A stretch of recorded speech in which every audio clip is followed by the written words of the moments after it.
"Why did you kill him for me?" she asked. The Mafia boss replied, "Because he touched what's mine."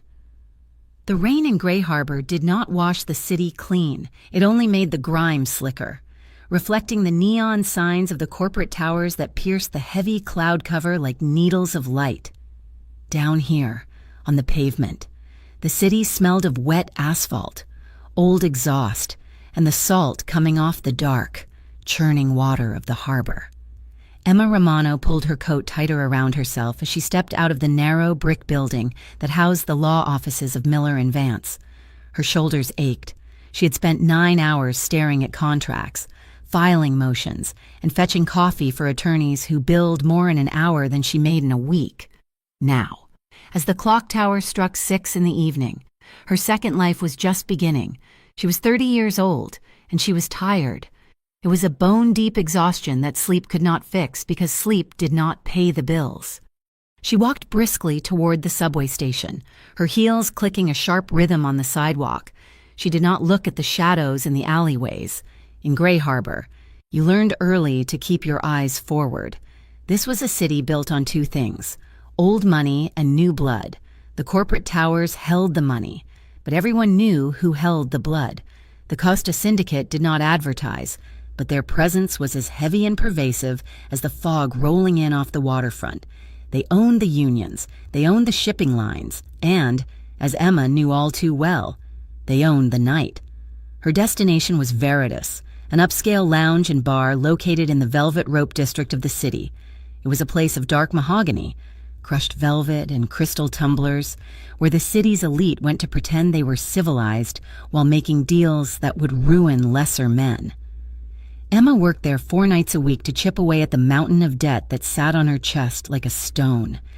Between her student loans and her mother's escalating medical treatments for a heart condition that insurance refused to fully cover, Emma had no choice but to trade sleep for tips. The shift started like any other. The air inside Veritas was cool and smelled of expensive scotch and cedarwood. The lighting was low, designed to make everyone look beautiful and dangerous. Emma tied her apron, smoothed her hair back, and stepped behind the long, polished bar. It was 11 o'clock when the atmosphere in the room shifted. It wasn't a sound, it was a silence. The low hum of conversation dropped, rippling outward from the entrance like a wave. Emma looked up from the martini she was stirring. Adrian Costa had walked in. She had seen him before, of course. He was the owner, though his name appeared on no official paperwork. Usually. He was a silhouette on the mezzanine level, a ghost watching his kingdom. Tonight, he was on the floor. He moved with a fluid, predatory grace that made the other men in the room look clumsy. He was flanked by 2 bodyguards who looked like they were carved from granite, but Adrian needed no protection. He wore a charcoal suit that fit him perfectly, highlighting the breadth of his shoulders and the lean power of his frame. His hair was dark, swept back from a face that was too hard to be classically handsome, but too arresting to look away from. He moved toward the private corner booth, the one reserved permanently for him. As he passed the bar, he paused. Emma froze, the silver shaker cold against her palm. Adrian turned his head slowly. His eyes met hers. They were dark, intelligent, and terrifyingly calm. For a second, the noise of the bar faded into a dull roar. He didn't smile. He didn't leer. He just looked at her. An assessment that felt like it stripped away her defenses and saw the exhaustion and the fear she kept hidden beneath her professional veneer. Intimidation flooded her veins, cold and sharp. This was a man who could order a death as easily as he ordered a whiskey. Yet, beneath the fear, there was something else. A strange, inexplicable sense of safety. As long as his eyes were on her, it felt as if nothing else in the room dared to move. Then he nodded, a microscopic acknowledgement, and continued to his table. Emma let out a breath she didn't know she had been holding. Her hands were trembling slightly as she poured the martini. She told herself it was just the caffeine. It was just the stress. An hour later, the bar was at capacity. Emma was running on adrenaline, moving cases of wine from the back storage room to the front. The hallway behind the bar was narrow, dim, and smelled of cardboard and cleaning supplies. It was the unglamorous artery of the luxury establishment. She pushed open the heavy steel door to the stockroom, balancing a crate of vodka on her hip. "Well, look who it is," a voice sneered from the shadows. Emma stopped, her heart slamming against her ribs. She knew that voice. It was the sound of her worst mistakes coming back to haunt her. Ryan Cole stepped out from behind a stack of kegs. He was wearing a leather jacket that creaked as he moved, and his eyes were glassy, pupils blown wide. He was handsome in a jagged, ruinous way, but the charm had worn off years ago, leaving only the rot underneath. He was a low-level enforcer for a crew that ran drugs on the South Side, a rival faction that nipped at the heels of the Costa Empire. "Ryan," Emma said, her voice tight, "you cannot be back here. If security sees you, let them see me." Ryan interrupted, stepping closer. He smelled of stale beer and aggression. "I came to see my girl. You have been ignoring my texts. Em? I do not like being ignored. I am not your girl," Emma said, clutching the crate like a shield. "We broke up 6 months ago. Get out of my way, Ryan." "I have work to do." She tried to brush past him, but he moved fast. He slapped the crate out of her hands. It crashed to the floor, bottles shattering, the smell of premium vodka filling the small space instantly. Before she could react, his hand shot out and wrapped around her wrist. His grip was bruising, a vice of bone and muscle. He yanked her toward him, slamming her back against the rough brick wall. Emma gasped, the air leaving her lungs. "You think you are too good for me now?" Ryan hissed, leaning in close. His face was inches from hers. "You think because you work in a place like this, serving drinks to the high rollers, that you are better than where you came from?" "Let go of me," Emma demanded, struggling. Her boots slipped on the wet floor. "You are hurting me." Ryan laughed, a low, ugly sound. "I will let go when I am ready. You need a reminder. Em, you need to remember who you belong to. You do not get to walk away from me. Not until I say so." He squeezed harder. Pain shot up her arm. Emma cried out, fear turning to panic. He was high, and he was angry, and they were alone in a soundproof hallway. I said let her go. The voice was not loud. It was soft, barely more than a murmur, but it carried a weight that made the air in the hallway turn to ice. Ryan froze. He turned his head, still keeping his grip on Emma's wrist. Adrian Costa stood at the end of the hallway. He was alone. His hands were in his pockets. He looked completely relaxed, which was the most terrifying thing Emma had ever seen. "This is private business. Costa?" Ryan spat, though his voice wavered. "Walk away." Adrian tilted his head slightly, as if he were observing a mildly interesting insect. "You are in my establishment," Adrian said. "You are breaking my inventory. And you are touching my staff." He took a step forward, then another. Ryan released Emma and spun to face him, reaching for his waistband where Emma knew he kept a knife. He never got the chance. Adrian moved faster than humanly possible. One moment he was 5 feet away. The next, he was a blur of motion. He didn't strike Ryan, he simply dismantled him. Adrian's hand shot out, clamping around Ryan's throat with effortless, terrifying strength. Adrian drove him backward. Ryan's head cracked against the brick wall with a sickening thud. Adrian pinned him there, lifting him onto his toes. Ryan clawed at Adrian's hand, gasping for air, his face turning red. Adrian didn't even blink. His expression remained utterly bored, cold and detached. "If you ever bring your filth into my house again," Adrian said, his voice a calm, deadly monotone, "I will have you removed in pieces. Do you understand?" Ryan choked out a strangled sound, his eyes bulging. Adrian leaned in, his voice dropping to a whisper that Emma strained to hear. "And if you ever touch her again, I will not be this polite." He released his grip. Ryan crumbled to the floor, coughing and retching, clutching his throat. "Get out," Adrian said. Ryan scrambled to his feet, shooting a look of pure venom at Emma, and then bolted for the rear exit. The door slammed shut, leaving a ringing silence in his wake. Emma stood pressed against the wall, her chest heaving. She was shaking. Her wrist throbbed where Ryan had gripped her. Adrian turned to her. The cold mask vanished, replaced by something unreadable. He looked at the shattered glass on the floor, then at her face. "Are you hurt?" he asked. Emma shook her head, unable to find her voice. She rubbed her wrist unconsciously. Adrian stepped closer. He reached out and she flinched. He paused, letting his hand hover in the air until she stilled. Then, with surprising gentleness, he took her hand. His fingers were warm and calloused. He turned her arm over, inspecting the red marks already blooming on her pale skin. He did not break the skin. Adrian murmured, more to himself than to her. He released her hand slowly, as if reluctant to let go. "Come with me. I have to clean this up," Emma stammered, gesturing to the broken vodka. "Someone else will clean it," Adrian stated. It was not a suggestion. "Come. Sit. You look like you were going to fall over."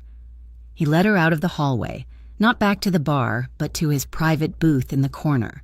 He gestured for her to sit on the plush velvet bench. He sat opposite her. A server appeared instantly. "Water," Adrian ordered, "and bring the first aid kit from the office." "I am fine." "Mr. Costa, really," Emma said, finding her voice. Her heart was still hammering a frantic rhythm against her ribs. "I just need to get back to work." "Sit," he said softly. "Please." It was the polite addition that threw her. She sat. For a long moment, he just watched her.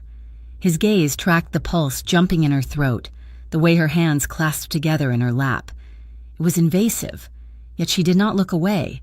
She felt exposed, stripped raw by the adrenaline and his intensity. "You know him," Adrian said. "It was a statement. He's my ex-boyfriend," Emma admitted, looking down at the table. "We broke up a while ago. He does not take rejection well. He's low-level trash from the South Side," Adrian said dismissively. "He has no business being this far north. I can handle him," Emma said, her chin lifting. A spark of pride flared through her fear.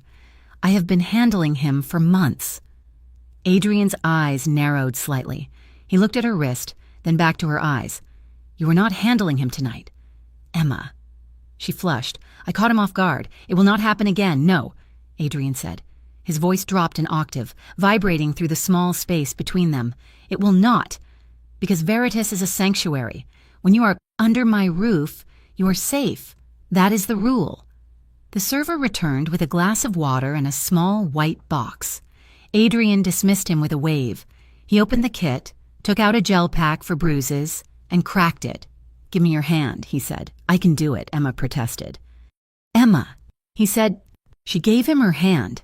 He placed the cold pack against her wrist, holding it there with his own hand. His thumb brushed against the inside of her wrist, directly over her pulse point. The contact sent a jolt of electricity straight up her arm. She looked up, startled, and found him watching her with an intensity that made her breath catch. "Why?" she whispered. "Why did you help me? You do not even know my name." "I know your name," he said. "You are Emma. You work harder than anyone else on my floor. You have a sick mother, and you drive a car that needs a new transmission."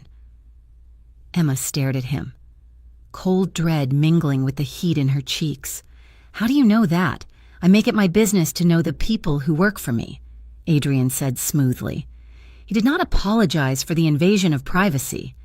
He held the ice pack for another minute, the silence stretching between them. It wasn't an empty silence. It was charged, heavy with things unsaid. Emma realized with a start that she wasn't scared of him. She should be. He had just choked a man half to death against a wall without raising his pulse. But sitting here, with his hand holding hers, she felt a profound, unsettling sense of protection. "Go home, Emma," Adrian said, finally pulling back. "Take the rest of the night off. You will be paid for the full shift. I cannot—" She started. "Do not argue with me," he said, a ghost of a smile touching the corner of his mouth. "It is a terrifying expression."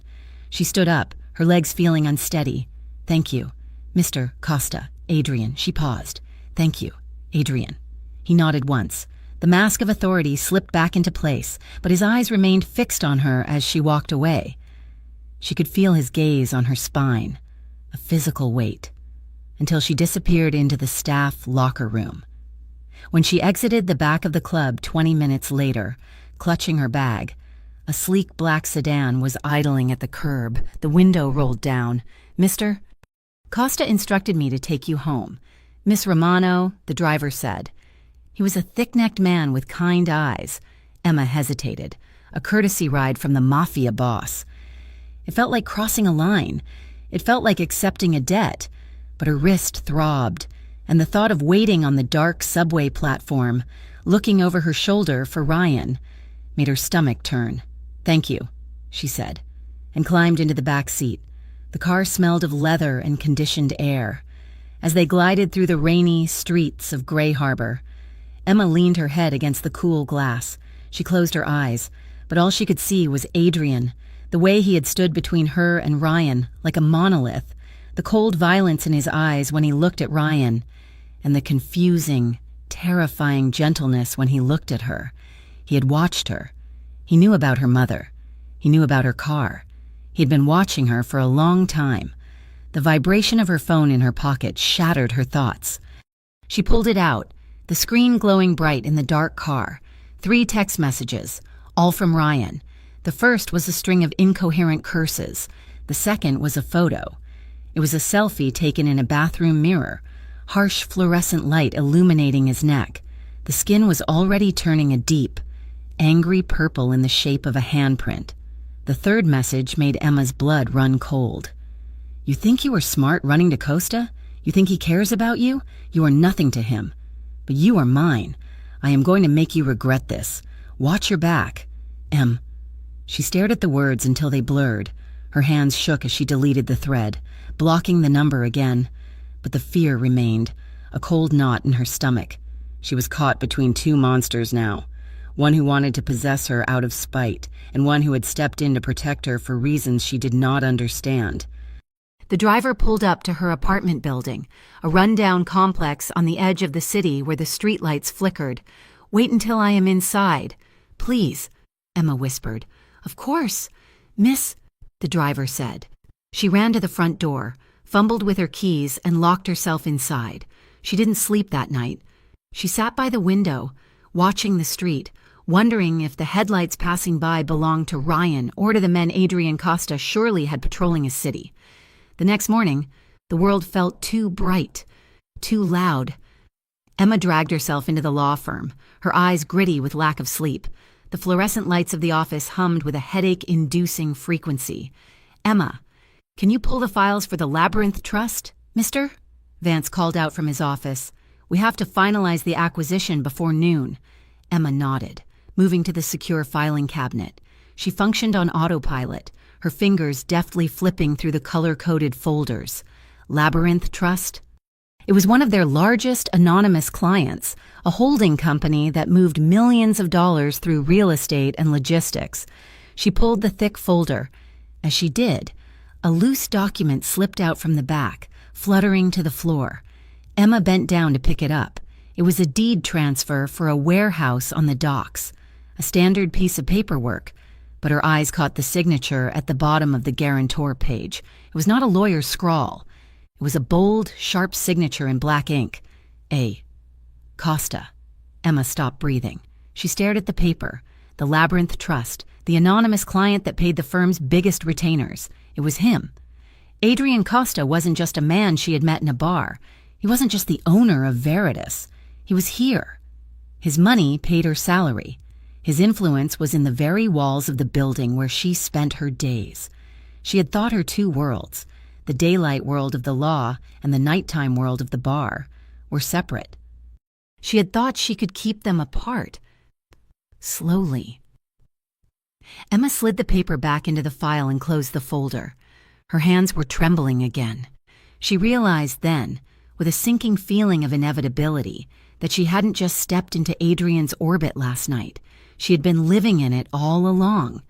And now that he had noticed her, now that he had touched her, there would be no going back.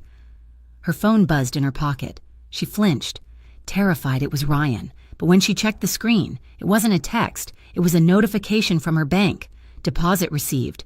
$5,000. Sender. Veritas bonus? Emma stared at the number. It was exactly enough to cover her mother's next treatment. She looked up at the window, at the gray skyline of Gray Harbor. Somewhere out there, in a glass tower or a dark room, Adrian Costa was pulling strings she hadn't even known were attached to her. She should return it, She should run.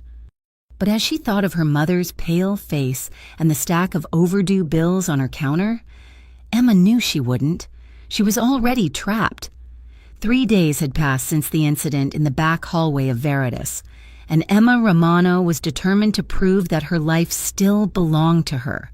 The heavy, suffocating sensation of being watched had followed her every moment since Adrian Costa had iced her wrist and sent her home in a luxury sedan. She felt it at the grocery store. She felt it on the subway. She felt it now. Standing at the employee entrance of the bar as the heavy steel door clicked shut behind her. "Mr." Costa insisted. The head of security, a man named Marcus, said. He stood by the idling black town car, holding the rear door open. "It is raining. Miss Romano, let us take you home." It was not just raining. The sky over Gray Harbor was weeping, a cold, miserable drizzle that turned the streetlights into blurry halos of orange and white. But Emma shook her head, clutching her purse strap tight against her shoulder. "No, thank you." "Marcus," she said, her voice firm despite the fatigue dragging at her bones. "I live 6 blocks away. I need the fresh air. Tell Mr. Costa I appreciate the offer, but I am perfectly capable of walking to my own apartment." Marcus looked like he wanted to argue, his eyes flicking nervously toward the upper windows of the club where his boss likely watched. But he finally nodded. "Be safe, Miss Romano." Emma turned and walked away before she could change her mind.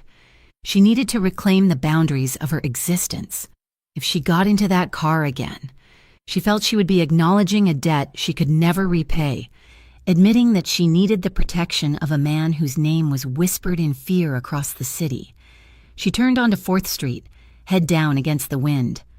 The city was quiet here, away from the main strip of bars and clubs. The warehouses loomed dark and silent, their brick facades slick with water. She was halfway down the block when the shadows between 2 buildings seemed to detach themselves and move. Emma's heart skipped a beat. She quickened her pace, her grip tightening on her keys. She told herself it was just a stray cat or the wind moving a tarp. Then she heard the scrape of boots on pavement. She spun around, but it was too late. A hand shot out from the darkness of a recessed doorway, grabbing her upper arm with bruising force. "You are hard to get a hold of these days. Em." The voice was slurred, thick with rage and liquor.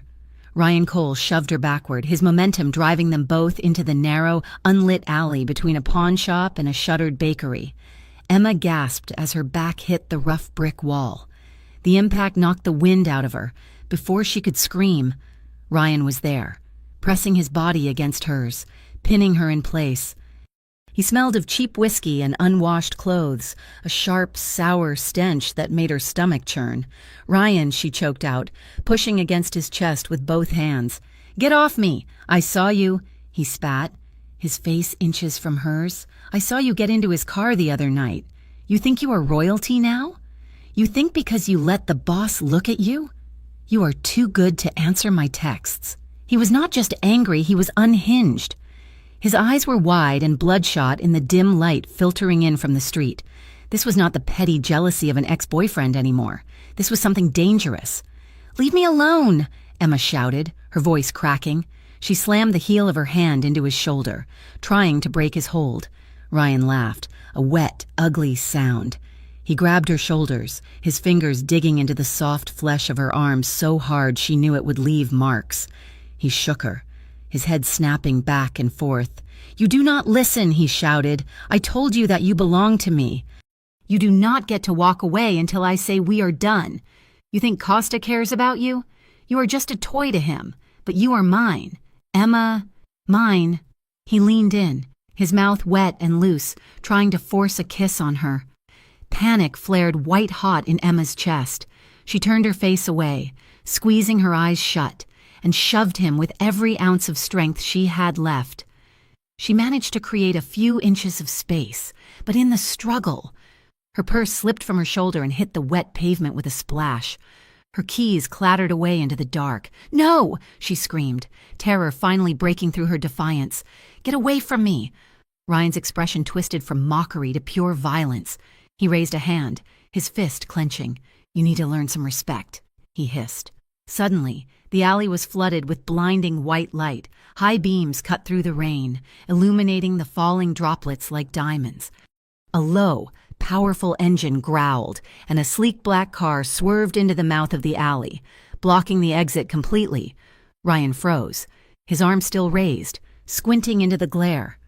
The driver's side door opened. Adrian Costa stepped out. He did not run. He did not shout. He moved with a terrifying, deliberate slowness. He wore a long black wool coat over his suit, the collar turned up against the rain. His face was a mask of stone, unreadable and utterly devoid of mercy.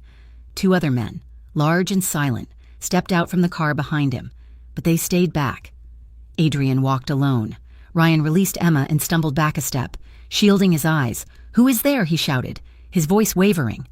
Adrian did not answer. He walked straight through the rain, his eyes fixed on Ryan. The silence he carried was heavier than any shout. Emma slumped against the wall, her legs shaking so badly she thought she might fall. "Adrian," she breathed, the name falling from her lips like a prayer. Adrian stopped 3 feet away. He glanced at Emma, a quick, sweeping assessment that checked for blood, for injury, before returning his gaze to Ryan. He positioned himself deliberately between them, his broad back blocking Emma's view of her attacker, shielding her completely. "Go to the car." "Emma," Adrian said. His voice was low, calm, and terrifyingly flat. Ryan puffed up his chest, trying to summon the bravado that had fueled him moments ago. "This is none of your business. Costa, she's my girlfriend. We're just talking." Adrian ignored him. He did not even look at him. He turned his head slightly toward Emma, who was still frozen against the wall. "Emma," he repeated, softer this time. "Get in the car." She pushed herself off the wall, her knees knocking together. She scrambled past them, avoiding looking at Ryan, and ran toward the open back door of the sedan where one of the bodyguards was waiting to help her in. "Hey," Ryan shouted, "I am talking to you." Emma glanced back as she reached the car handle. Adrian had stepped closer to Ryan. He was not touching him. He didn't have to. The sheer force of his presence seemed to suck the air out of the alley. Ryan was backing up, hitting the wall that Emma had just been pinned against. "You have 2 choices," Adrian said. His voice carried clearly through the rain, smooth and cold as polished steel. "Choice 1 is that you disappear. You leave this city tonight. You never speak her name again. You never look at her again. You forget she exists. And choice 2? Ryan sneered, though his hands were trembling by his sides. Adrian finally smiled. It was a small, mirthless curving of his lips that did not reach his eyes. "Choice 2 is that you stay, and you face the consequences of touching what is mine." The air in the alley seemed to vibrate with tension. Ryan's bravado crumbled. He looked at the 2 bodyguards, then back at Adrian's dead calm face, and the realization of his mistake washed over him. He was a small fish who had just swum into the mouth of a shark. "Get her out of here," Adrian ordered over his shoulder, never taking his eyes off Ryan. The bodyguard gently guided Emma into the back seat and closed the door, sealing out the sound of the rain. The interior was warm and quiet. The car began to reverse immediately. Emma twisted in her seat, looking out the rear window. In the red glow of the taillights, she saw the scene recede. Adrian and Ryan were still standing there in the rain. They were talking. Ryan was pleading now, his hands up in a gesture of surrender. Adrian stood motionless, a dark statue of judgment, as the car turned the corner, breaking her line of sight. Emma felt a chill that had nothing to do with the dampness of her clothes. She knew, with a sick certainty in the pit of her stomach, that the conversation in the alley would not end with a handshake. She stared at her hands, which were still trembling in her lap. She was safe, but the cost of that safety was happening in a dark alley 3 blocks away, and she had been the one to trigger it. 20 minutes later, Emma was inside her apartment. She had locked the door, engaged the deadbolt, and latched the chain. She had turned on every light in the small 1-bedroom unit. She stood in the center of her living room, shivering, still wearing her wet coat. The adrenaline was fading, leaving behind a crash of exhaustion and nausea. She jumped when a sharp knock echoed from the door. "Who is it?" she called out, her voice thin. "It is Adrian. Open the door." "Emma." Her heart hammered against her ribs. She hesitated, then walked to the door. Her fingers fumbled with the locks, chain, bolt, knob. She pulled it open. Adrian stood in the hallway. He was wet. His dark hair was plastered to his forehead, and droplets of water clung to the wool of his coat.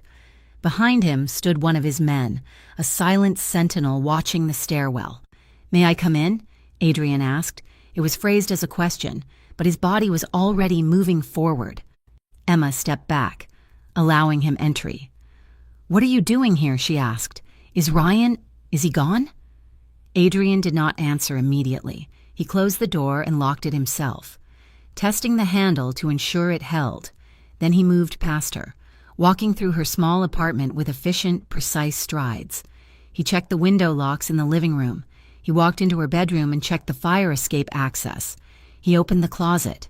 It was invasive, mildly obsessive, and completely overwhelming. "Adrian, please," Emma said, following him into the kitchen. "You are scaring me. What is happening?" He turned to face her. The kitchen was tiny, barely big enough for 2 people. Adrian seemed to fill the entire space. He took off his wet coat and draped it over one of her dining chairs, revealing the pristine suit underneath. Miraculously dry. "I am ensuring your security," he said. "Your lock on the back window is flimsy. I will have someone replace it tomorrow. I do not want—" "Stop," he said. He stepped closer. The distance between them vanished. Emma backed up until her hips hit the counter. Adrian did not stop until he was standing inside her personal space, close enough that she could feel the heat radiating from his body. He smelled of rain, expensive cologne, and something metallic, like ozone or copper. He reached out, his hand hovering near her face. Emma held her breath, her eyes wide. He gently, so gently she barely felt it, tipped her chin up with one finger. His eyes narrowed as he inspected her jawline. "He hurt you," Adrian said softly. His voice was a low rumble in his chest. Emma flinched. She hadn't realized, but there was a dull throb on the side of her face where Ryan must have gripped her during the struggle. "It is nothing," she whispered. "Just a bruise." Adrian's eyes darkened. The fury he was keeping caged behind his ribs flared in his gaze, terrifying and intense. His thumb brushed the air just above the skin of her jaw, tracing the shape of the mark as if he wanted to wipe it away. "It is not nothing," he said. "No man puts his hand on you in anger. Not ever." His gaze dropped to her lips, then back up to her eyes. The air in the kitchen felt thick, charged with a sudden, confusing intimacy. Emma's heart was racing, but not from fear anymore. Or perhaps it was fear, but a different kind, the fear of being this close to a fire and wanting to touch it. She let out a shaky breath, the fight draining out of her. Her shoulders slumped. "I am so tired." "Adrian," she admitted, her voice barely audible. "I am tired of looking over my shoulder. I am tired of being scared of him. I just want it to stop." Adrian's expression softened. For the first time, the hard lines of his face relaxed. He moved his hand from her chin to cup her cheek, his thumb sweeping lightly over her cheekbone. His palm was warm and rough, a grounding weight against her skin. "It stops tonight," he said. His tone was absolute, a vow. "I promise you." "Emma," he continued, his eyes locking onto hers with hypnotic intensity. "No one gets to put their hands on you again. You are under my protection now." Emma looked at him, searching his face. She saw the danger in him, the violence that coiled just beneath the surface of his expensive suit, but she also saw a fierce, possessive devotion that she had never experienced in her life. "Thank you," she whispered, hating herself for the gratitude, hating that she needed him, but feeling it all the same. Adrian held her gaze for a second longer, his thumb lingering on her skin. Then he pulled back, the mask of control sliding back into place. "Lock the door behind me," he said, his voice returning to business. "Do not open it for anyone but me or Marcus." He turned and walked out. Emma locked the door, her hand pressing against the wood as if she could still feel the warmth of his touch on the other side. Later that night, the rain stopped, leaving the city in a heavy, humid silence. Emma lay in bed, staring at the ceiling, unable to sleep. Every time she closed her eyes, she saw the alley. She saw Adrian's car blocking the exit. In the distance, the wail of sirens rose and fell, echoing off the wet pavement of the city. It was a common sound in Gray Harbor, but tonight it made the hair on Emma's arms stand up. Her phone buzzed on the nightstand. She picked it up. It was a text from Sarah, one of the other bartenders at Veritas. "OMG, Emma, did you hear? Police are all over the docks. Someone found a body down by the shipping yards. They are saying it is something with Ryan. Cops were here asking if anyone saw him tonight." Emma stared at the screen. The light from the phone seemed to sear her retinas. Something with Ryan, a body. She sat up slowly, clutching the duvet to her chest. Ice crawled up her spine, vertebra by vertebra. She remembered the look on Adrian's face in the kitchen. It stops tonight. She remembered the way he had stood in the alley, giving Ryan a choice that wasn't really a choice at all. She knew. She had no proof, no witnesses, but she knew as surely as she knew her own name. Adrian had killed him, or he had ordered it done. Ryan was dead because he had touched her. She felt sick. Tears pricked her eyes, not for Ryan, who had terrorized her, but for the line she had just crossed. She was no longer an observer. She was the catalyst. A man was dead, and the man who killed him had stood in her kitchen an hour ago and touched her face with the same hand that had signed the death warrant. The next morning, the sun broke through the clouds, indifferent to the secrets of the night. Emma dressed mechanically, her movements sluggish. She couldn't go to the law firm today. She couldn't focus on contracts and filings when her mind was full of sirens and shadows. Her phone rang. It was a number she didn't recognize. "Miss Romano?" It was Adrian's voice, clear, calm, utterly normal. "Yes," she said, her throat dry. "I have instructed the manager at Veritas to take you off the schedule for the next 2 weeks," he said. "With full pay, I want you to take some time, until things calm down." Emma gripped the phone. The casual way he handled it, paying her to stay away, managing her life like a business asset, sparked a flash of anger that cut through her fear. "I do not need your charity. Adrian," she said, surprised by the sharpness of her own voice. "I cannot just sit at home and take your money. I have bills to pay. I have to work." There was a pause on the other end. "Come to my office," he said, "the one in the tower, not the club. We need to discuss this." Emma hung up. She put on her best blazer, trying to armor herself. She took a taxi to the Costa Enterprises Tower in the financial district. The office was a world away from the dark velvet of Veritas. It was all glass and steel, located on the 45th floor with a panoramic view of the harbor. Adrian sat behind a massive mahogany desk, reviewing a stack of documents. When Emma walked in, he stood up. He looked rested, impeccable. There was no trace of the man who had stood in the rain-slicked alley. "I told you I do not want a handout," Emma said, standing before his desk. She refused to sit.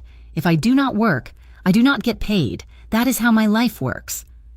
Adrian walked around the desk. He leaned against the edge of it, crossing his arms over his chest. He looked at her with that same unsettling focus. "I anticipated you might be difficult about this." He said, "I am not being difficult. I am being independent." "Fine," Adrian said. "Then let us make a deal. You need money. I need someone I can trust to handle the books for my logistics company. The current accountant is retiring." Emma narrowed her eyes. "A logistics company. That was the legal front, the clean money. I am a legal assistant, not a bookkeeper." She said, "You are smart," Adrian countered. "You know how to be discreet. And you are already involved, Emma. Whether you like it or not." He picked up a folder from the desk and held it out to her. "The salary is triple what you make at the law firm," he said, "plus benefits. Full coverage for your mother's medical bills. No questions asked." Emma looked at the folder. Triple the salary. Full medical coverage. It was the answer to every prayer she had whispered to the ceiling for the past 5 years. It meant her mother would get the best surgeons. It meant the debt would vanish. But she knew what it really was. It was a golden cage. If she took this, she wasn't just working for him at night. She would be his, day and night. She would be embedded in his empire, keeping his secrets, eating food bought with his money. She looked up at him. His face was impassive, but his eyes were dark and waiting. He knew he had her. He knew exactly what she needed, and he was offering it to her on a silver platter. "Why are you doing this?" she asked quietly. "Because," Adrian said, pushing the folder into her hand, "I protect what is mine." Emma looked down at the folder. She thought of Ryan's bruised neck. She thought of the sirens. She thought of her mother's heart monitor beeping in a sterile room. She took the folder. "I start on Monday," she said. Adrian smiled. It was genuine this time, sharp and victorious. "Welcome to the family, Emma." The transition from mixing drinks at Veritas to managing the books at Costa Logistics was a shift that made Emma dizzy, though she told herself it was only the altitude. Working on the 45th floor of the Costa Tower, surrounded by floor-to-ceiling glass that offered a panoramic view of Gray Harbor, felt like living on a different planet. She sat at a sleek, modern desk made of dark walnut, staring at the rows of numbers on her monitor. The math was clean. The logic was sound. For all the rumors that swirled in the gutters of the city about the Costa Syndicate, the legitimate side of Adrian's business was run with military precision. Emma checked her bank balance on her phone for the third time that morning. The number was higher than she had ever seen it. She had already transferred the funds for her mother's upcoming surgery, and for the first time in 5 years, the crushing weight of impending financial ruin had lifted from her chest. "Just until the debts are gone," she whispered to herself, a mantra she repeated every time the elevator doors slid shut, sealing her in this glass tower. Just until Mom is safe. She heard the heavy door to the inner office open. Emma straightened her spine instinctively. Adrian walked out, reviewing a contract as he moved. He was in his element here. If he was a king in the nightlife of Veritas, here he was a general. He wore his suits like armor, tailored to perfection, projecting an air of absolute, unshakable control. "Emma," he said, not looking up from the paper, "bring up the quarterly projections for the shipping lanes." "Already on your screen," she replied. He stopped, looking at her. A faint quirk appeared at the corner of his mouth.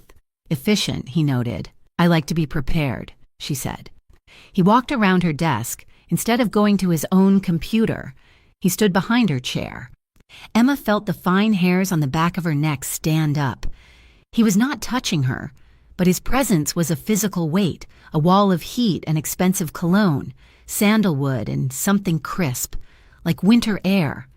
He leaned over her shoulder, one hand resting on the edge of the desk, the other pointing at a column on her screen. "This figure here," he said, his voice dropping low. "It is too conservative. The fuel surcharges will drop by next month. Adjust it by 12%. Emma tried to focus on the numbers, but it was impossible. His face was inches from hers. She could feel the warmth of his breath against her ear as he spoke. She could see the clean line of his jaw and the shadow of stubble that always seemed to hover there, defying his razor. 12%, she repeated, her voice sounding breathless to her own ears. "I will fix it." Adrian did not move away immediately. He stayed there, boxing her in, his gaze shifting from the screen to her profile. For a moment, the office sounds, the hum of the server, the distant ring of a phone, faded into silence. "You are doing good work, Emma," he said softly. "Better than the last 3 accountants combined. I am just doing my job, Adrian." He finally straightened, the distance returning, and Emma felt the loss of his heat like a sudden draft. "Keep doing it," he said, walking back to his office. The weeks blurred into a routine that was both terrifying and exhilarating. Emma saw the disciplined, strategic mind that allowed him to control the city.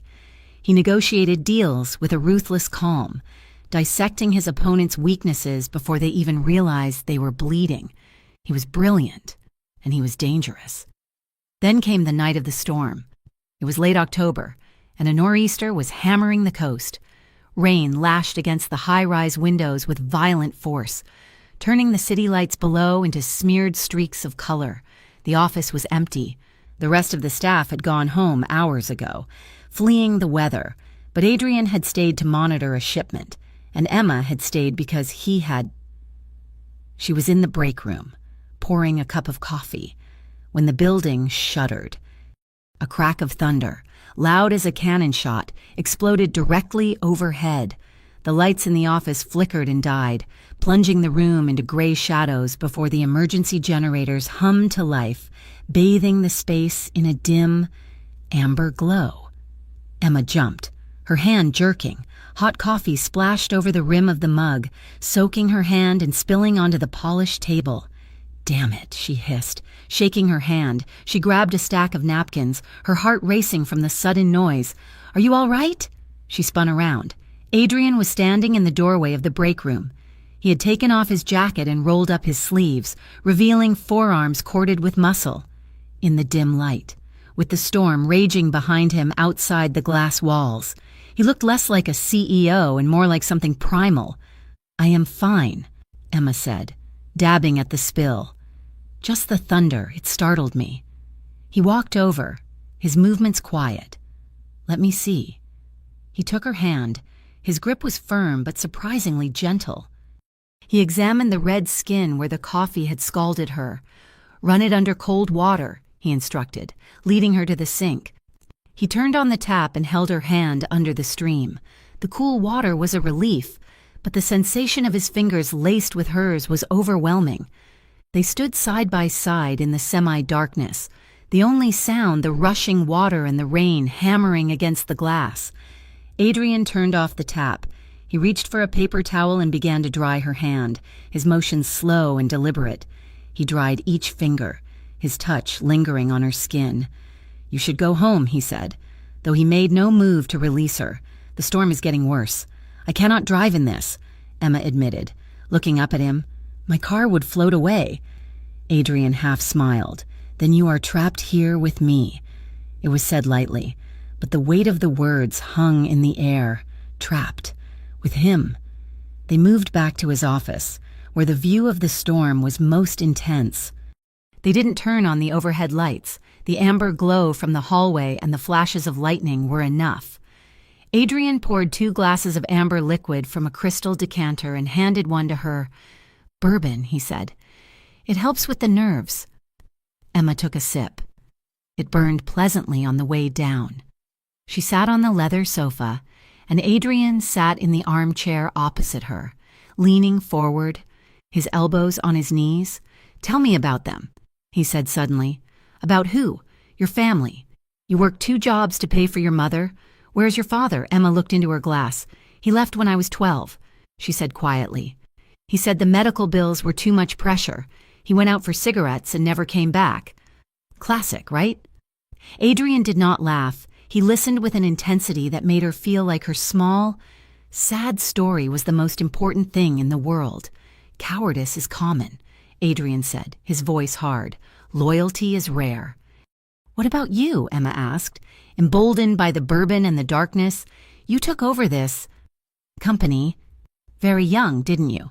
"I was 22, Adrian said. He looked out the window, his eyes reflecting the lightning. "My father was killed. It was not unexpected, given our line of work, but it was sudden. I had plans to study architecture. I wanted to build things." "Architecture?" Emma asked, surprised. Adrian nodded. "I liked the idea of creating something permanent, something that stood against the sky. But when he died, there was a vacuum. If I'd not stepped in, the city would have burned. The rival families would have torn everything apart. So I put down the blueprints and I picked up the gun." There was a vulnerability in his voice that Emma had never heard before. He wasn't the monster the city feared. He was a man who had sacrificed his own dreams to hold up the weight of a legacy he hadn't asked for. "It must be lonely," she whispered.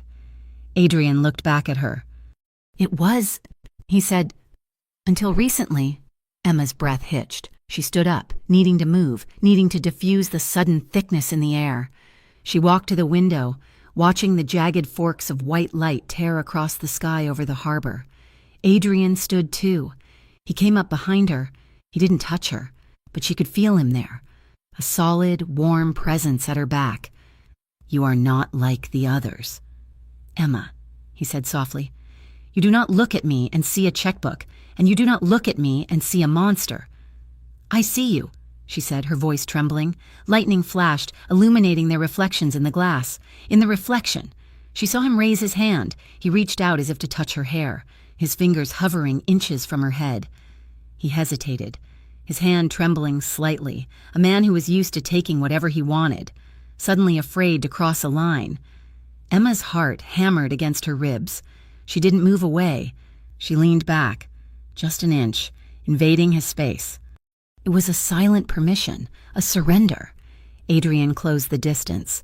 His fingers brushed the shell of her ear, tucking a loose strand of dark hair behind it. His touch was electric, sending a shiver down her spine that had nothing to do with the cold. A second clap of thunder shook the building, loud and violent. Emma flinched, instinctively turning away from the window. She turned straight into him. Adrian stepped closer, his hand sliding from her hair to the small of her back, steadying her. He looked down at her, his eyes dark and searching. He was waiting for her to push him away. He was giving her one last chance to run. Emma did not run. She looked up at him, seeing the conflict in his eyes, the war between the man who wanted to protect her and the man who wanted to possess her. "Adrian," she breathed. He didn't wait any longer. His other hand came up to cup her jaw, his thumb tracing her lower lip, and then he lowered his head. The kiss was not frantic. It was slow, deep, and devastatingly intense. It tasted of bourbon and suppressed longing. Emma let out a small sound, her hands coming up to grip the front of his shirt, pulling him closer. Adrian groaned low in his throat. His arm around her waist tightened, pulling her flush against him. She could feel the hard lines of his body, the rapid beat of his heart against her chest. He kissed her like he was drowning and she was the only air left in the room.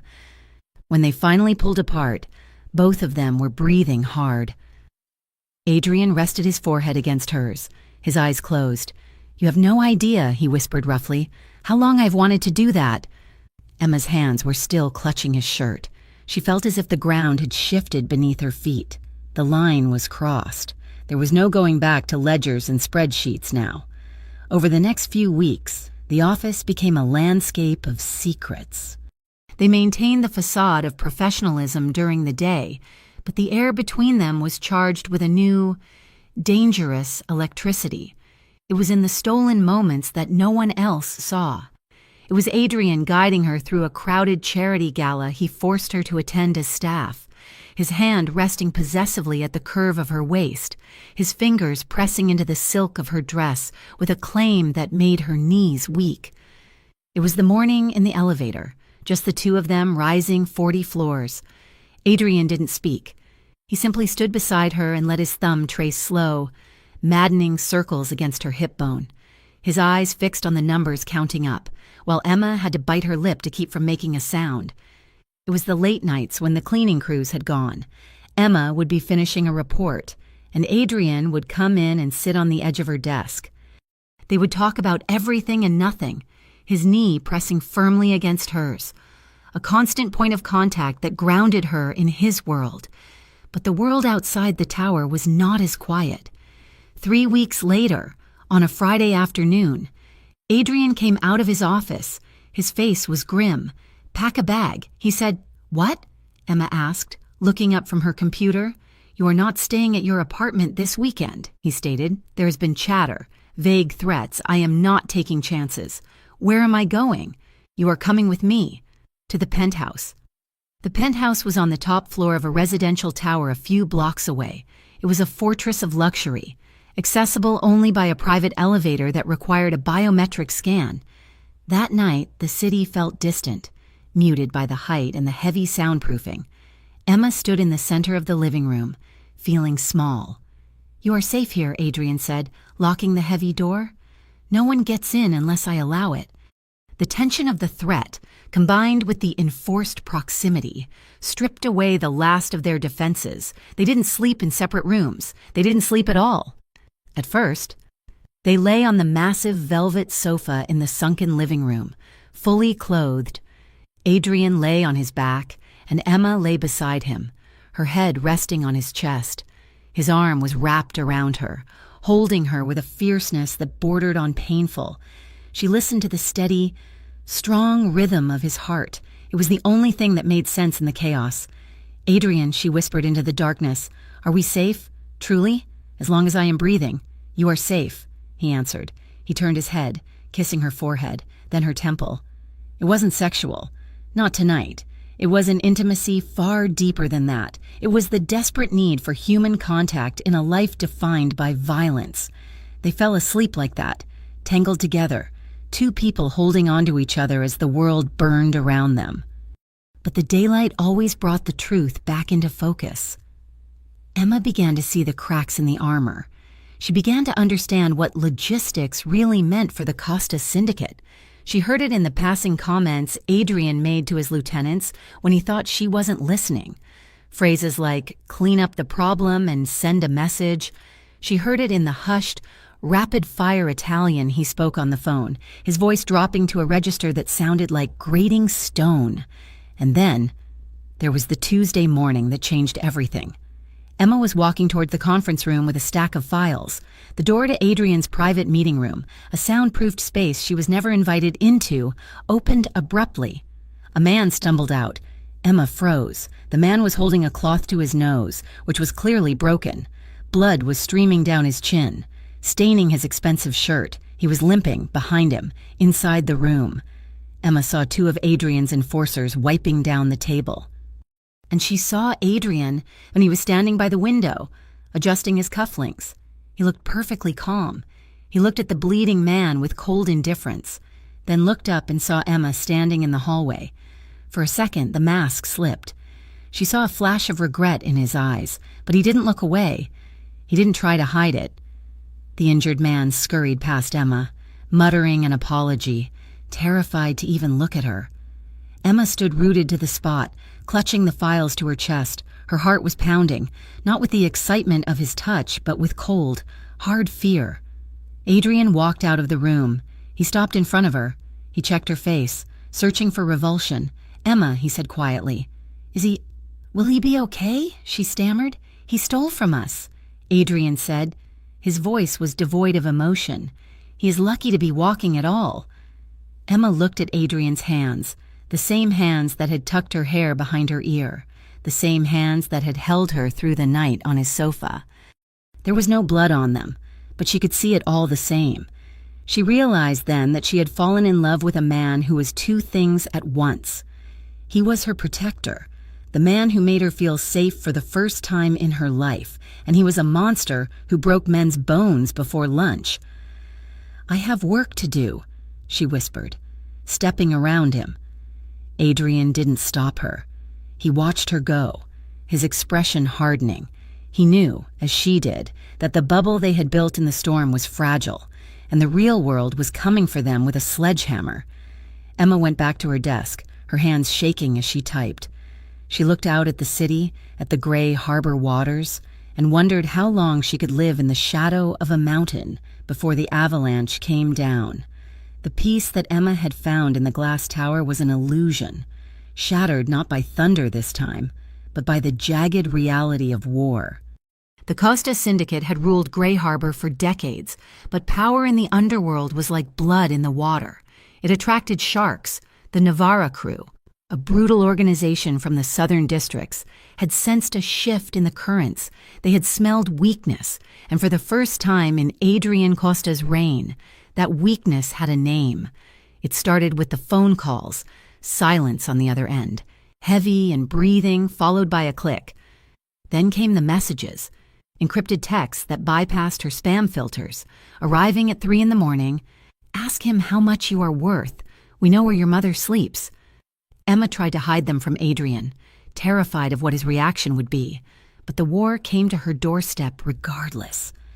She returned to her apartment building one Tuesday evening to find her front door vandalized. Red paint had been splashed across the wood, dripping onto the welcome mat like a gruesome promise. Scrawled in the center, in jagged letters, was a single word: leverage. She stood in the hallway, her grocery bag slipping from her numb fingers. the smell of aerosol and fear choking her. She was no longer just an accountant. She was a target. 2 days later, the law firm felt less like a sanctuary and more like a waiting room. Emma exited the building at lunch, needing air. Her nerves frayed to the breaking point. "Emma?" She jumped. Spinning around, standing on the sidewalk, holding 2 coffees, was a face from a lifetime ago. Jordan Hale. They had taken political science classes together at the state university, years before debt and desperation had derailed her plans. "Jordan," she breathed, her hand flying to her chest. "You scared me." "I am sorry," Jordan said, offering a charming, easy smile that didn't quite reach his eyes. "I saw you coming out and thought, no way is that Emma Romano." "It has been, 5 years? 6, she corrected, her pulse slowly returning to normal. "You look good." "Jordan, so do you," he said, "though you look tired, Em." He was wearing a cheap suit and badge clipped to his belt, a detective. The realization made her stomach drop. "I'm just busy," she said, edging away. "It was good to see you, Jordan, but I have to get back." "Walk with me," he said. His voice changed. The warmth evaporated, replaced by a professional hardness. "Just for a block. We need to talk." "Emma." "About what?" "About Adrian Costa." Emma froze. The air on the busy street seemed to thin. "I do not know what you are talking about," she lied, but the tremor in her voice betrayed her. Jordan stepped closer, dropping the facade entirely. "I know you are working for him, Emma. We've been watching the Costa accounts for months. We know you moved to the logistics division, and we know you are spending nights at his penthouse. That is none of your business," she snapped, turning to walk away. He stepped in front of her, blocking her path. He pulled a manila envelope from his jacket pocket. "Is this my business?" he asked, sliding a photograph out just enough for her to see. Emma looked down. The world tilted on its axis. It was a crime scene photo, grainy, stark, and horrifying. It showed a body slumped in the mud near the shipping yards. The face was pale and slack, but the bruising on the neck was unmistakable. "Ryan, he washed up 3 weeks ago," Jordan said, his voice low and urgent, broken hyoid bone, crushed trachea. "The coroner said he was strangled by someone with immense strength and training. It was personal." "Emma." Emma stared at the image, bile rising in her throat. She remembered the alley. She remembered Adrian's hand on Ryan's throat, the effortless violence. "It stops tonight. Costa killed him," Jordan stated. "He killed him because of you." "You do not know that," Emma whispered, looking away. "I know how Costa operates." Jordan pressed. "He clears the board. Ryan was a nuisance, so he removed him. But now you are in the blast radius. Emma, Navarra is moving in. If you stay with Costa, you are going to end up just like Ryan, or worse. You are collateral damage waiting to happen." "I have to go," Emma said, shoving past him.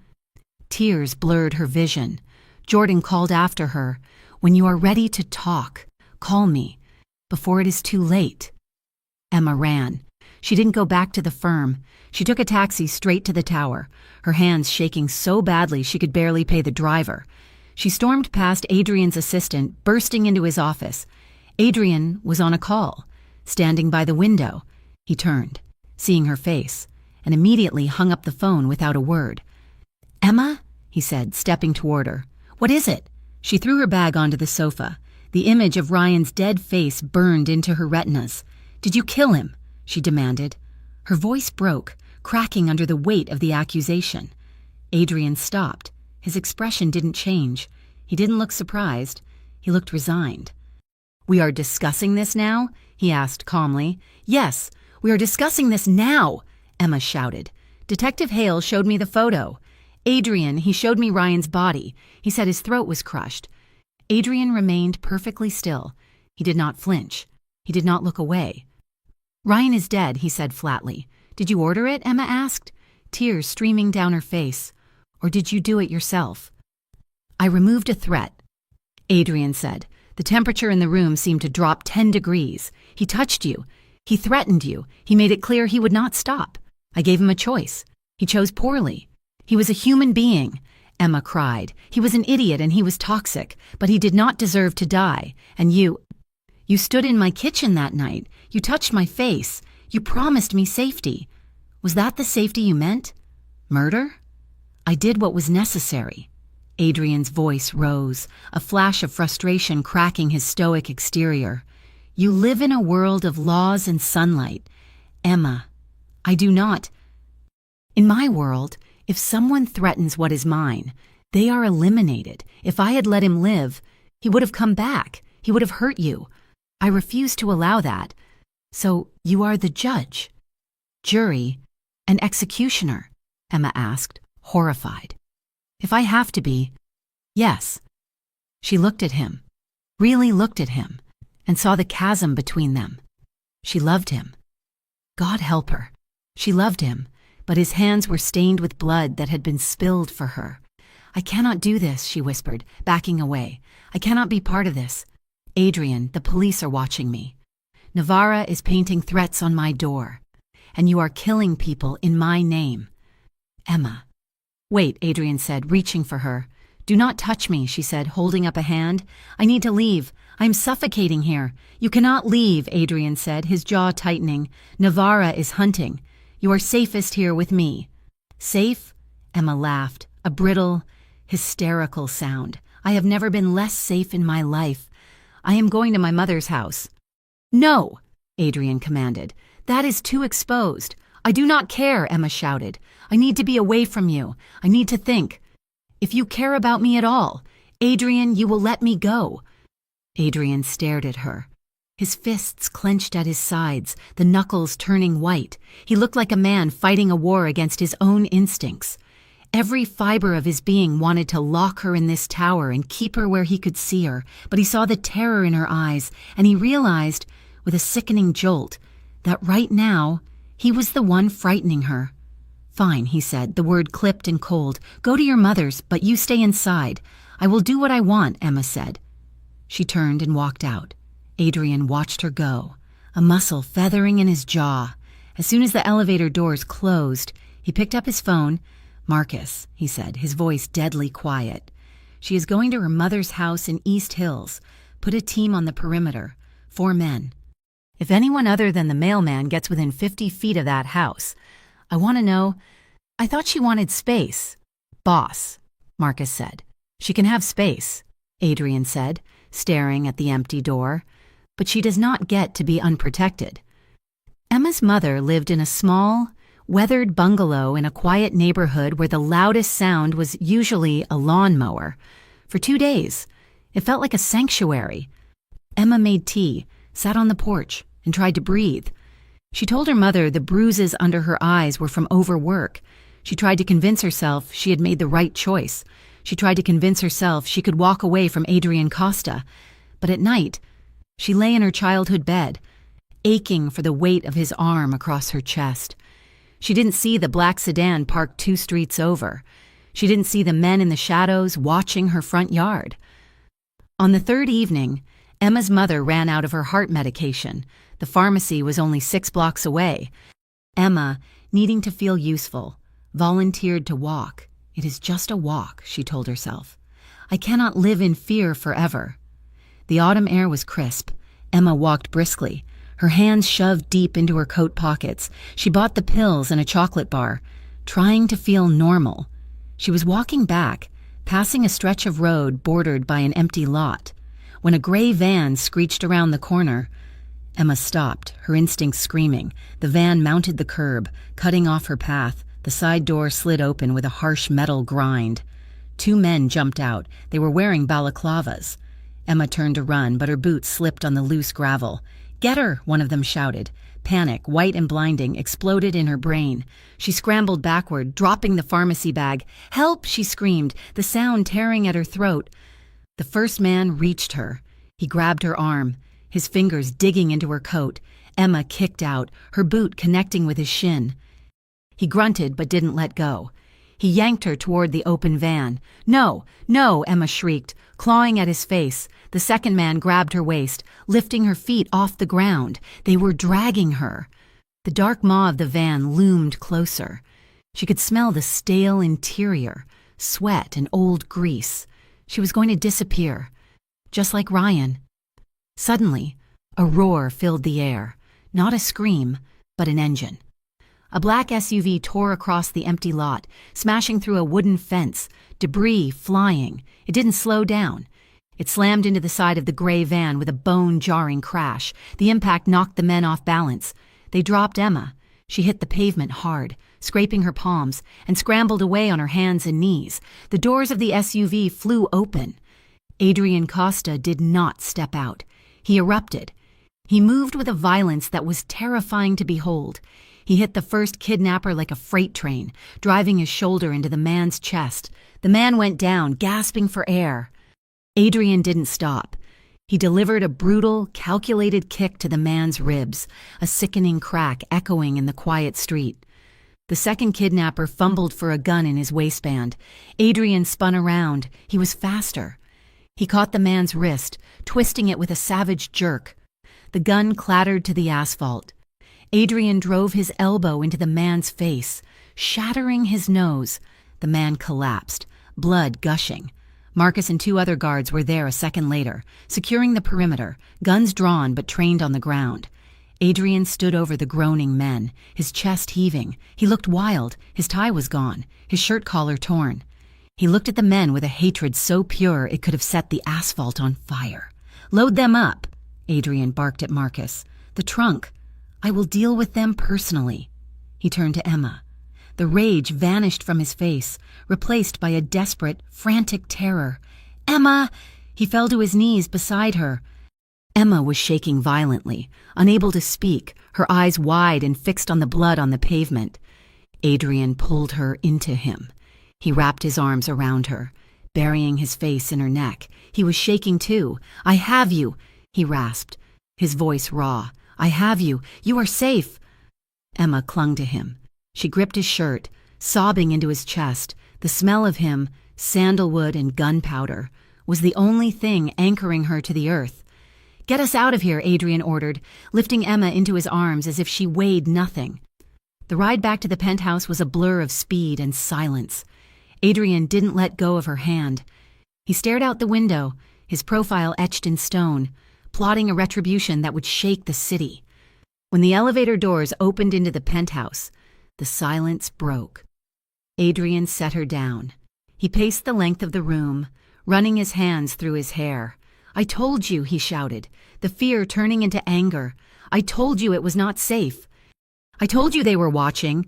I did not know," Emma screamed back, the shock wearing off and leaving raw adrenaline in its wake. "I just went to get medicine. I cannot be a prisoner." "Adrian, you almost died," Adrian roared, spinning to face her. "Do you understand that? If my men had been 30 seconds slower, if I had been further away." "But you were there," Emma accused. "You were watching me. You lied to me. You said you would let me go. I lied to keep you alive," Adrian countered. "And thank God I did. You think your independence matters to them? You think they care about your boundaries? You are a pawn to them, Emma. A way to hurt me. I never asked for this," Emma cried, tears streaming down her face again. "I never asked to be part of your war. You became part of it the moment I looked at you," Adrian said, his voice dropping to a dangerous whisper. "And I am not sorry I looked. I am not sorry." He walked toward her. Emma backed up until she hit the wall of the foyer. She felt the cold plaster against her shoulder blades. Adrian stepped into her space. He was breathing hard, his eyes burning with a mixture of fury and adoration. He placed his hands on the wall, one on either side of her head, caging her in. He didn't touch her. He loomed over her, a dark, overwhelming force. "Look at me," he commanded. Emma looked up. His eyes were endless, dark pools of emotion. "I cannot be gentle with them." "Emma," he said, his voice cracking, "you asked me about Ryan. You asked me about morality. There is no morality when it comes to you. I will burn this entire city to the ground before I let anyone take you from me. I will kill every single one of them. Do you understand?" He was telling her he was a monster. He was telling her he was a killer. And God help her. It was the most beautiful, terrible thing she had ever heard.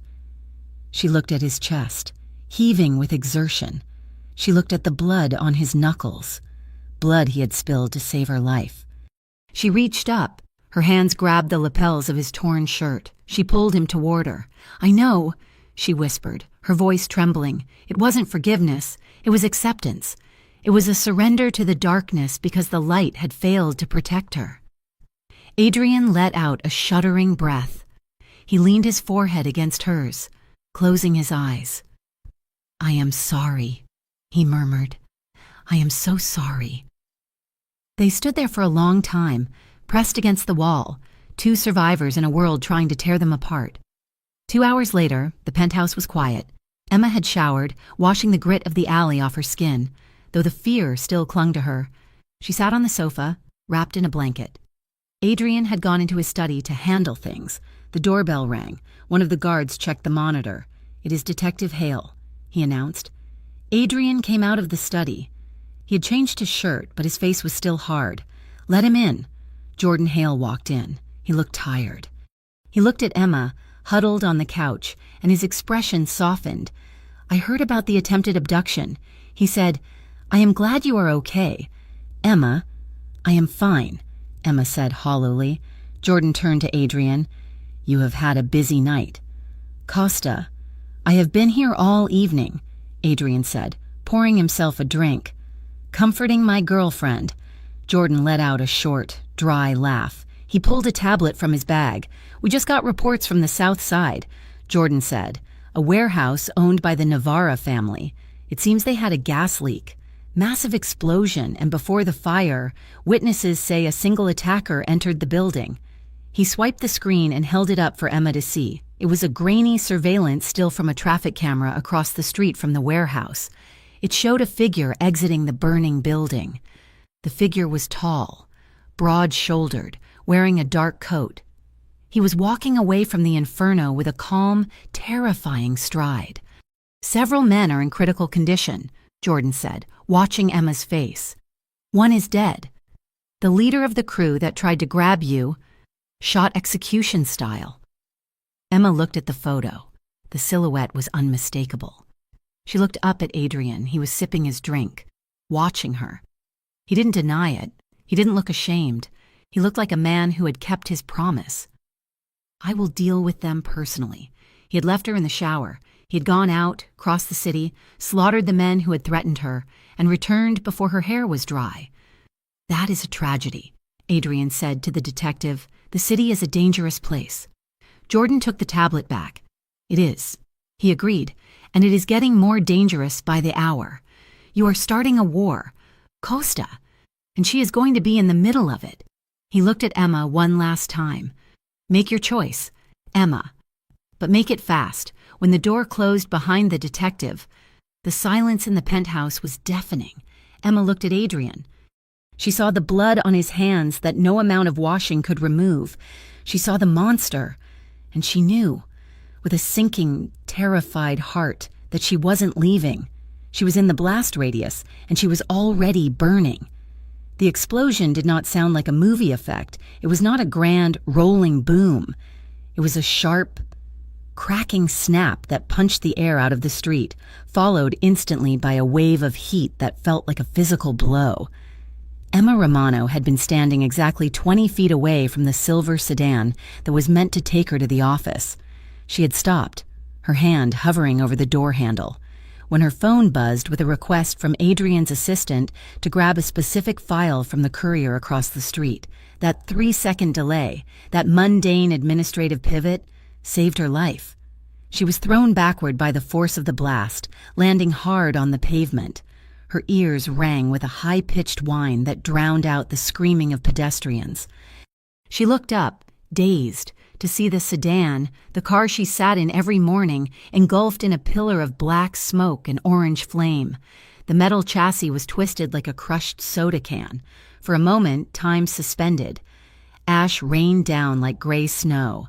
Then the chaos rushed back in. Sirens, shouting, arms pulling her up.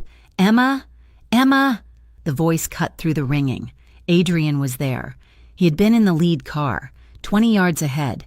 He had sprinted back into the smoke before the debris had even settled. He grabbed her, his grip bruising. His eyes were wide, frantic, scanning her body for blood, for shrapnel, for life. He was a man who usually commanded the world with a flick of his wrist. But in this moment, he looked like he was watching his world end. "Are you hit?" he shouted, his voice cracking. "Answer me, I am okay," Emma stammered, coughing as the acrid smoke filled her lungs. "I am okay, I was not inside." Adrian pulled her against him. He crushed her to his chest, burying his face in her hair. And then, for the first time since she had known him, she felt it. He was shaking. The great Adrian Costa, the man of ice and steel, was trembling. His hands clutched her shoulders, his fingers digging into her coat, vibrating with the aftershocks of terror. It was a terrifying vulnerability. It told her, more than any declaration of love ever could, exactly how close she had come to dying, and exactly how much losing her would destroy him. "Get her in the other car," Adrian roared at his security team, his voice snapping back into command mode, though his hand refused to let go of her arm. "Move, now!" They sped away from the burning wreck, leaving the sirens behind. But the smell of smoke clung to Emma's hair, a grim perfume that signaled the escalation of a war she never asked to fight. 2 days later, the city of Gray Harbor felt like a trap waiting to spring. Emma was staying in the penthouse under total lockdown. The windows were bulletproof. The guards were doubled, and the silence was suffocating. She needed to breathe, against Adrian's orders. She arranged a brief meeting with her mother's doctor at a clinic near the perimeter of Adrian's controlled territory. She had security with her, 2 large men who stood by the door, but even they could not stop a badge. Detective Jordan Hale was waiting for her in the clinic lobby, and he looked haggard, his eyes rimmed with red, wearing the expression of a man who had run out of patience. "You look terrible, Emma," Jordan said. He did not offer a greeting. He simply stood in her path, blocking the exit. "I survived a car bomb." "Jordan," Emma replied, her voice brittle. "I think I'm allowed to look tired." "You survived this time," he corrected. "Next time. Costa might not be able to reshuffle the schedule. What do you want? I have nothing to say to you." Jordan reached into his coat and pulled out a thick manila file. He slapped it against his thigh. "We found Marco Cole. He said—" The name struck a chord. Ryan's cousin, the man Adrian had mentioned, the lieutenant in the Navarra crew who had likely ordered the kidnapping attempt. "Is he arrested?" Emma asked. Jordan let out a harsh, mirthless laugh. "No, he's at the morgue. We found him in a warehouse in the industrial district. He was tied to a chair. Single gunshot wound to the forehead. Point-blank range." Emma felt the blood drain from her face. It was an execution. "Emma." Jordan continued, stepping closer, his voice dropping to an intense whisper. "And it was not just business. The killer took his time. He wanted Marco to know it was coming. We have ballistics that match a custom caliber. We know it was Adrian. He did it to protect me," Emma whispered, the defense slipping out before she could stop it. "Marco tried to have me kidnapped." Jordan shook his head, looking at her with a mixture of pity and disgust. "He did not do it to protect you. He did it to punish them. There is a difference. He's not a knight in shining armor. Emma, he's a butcher. And now that he has killed a high-ranking Navarra lieutenant, the retaliation is going to be total. That bomb under the car? That was just the opening salvo." He shoved the file into her hands. "Look at the photos. Emma, look at what your boyfriend does to people. And ask yourself if you can live with that blood on your conscience. Because it is there. He killed Marco Cole because of you." Emma took the file. Her hands were trembling. Jordan stepped back. "Run, Emma, while you still can, because the next time a bomb goes off, you are going to be in the car." Emma did not look at the photos until she was back in the safety of the penthouse office. When she finally opened the folder, she clamped a hand over her mouth to stifle a sob. It was brutal. It was efficient. It was undeniable. She sat there for an hour, staring at the evidence of Adrian's justice, waiting for the sound of the elevator. When the doors finally slid open, Adrian walked in.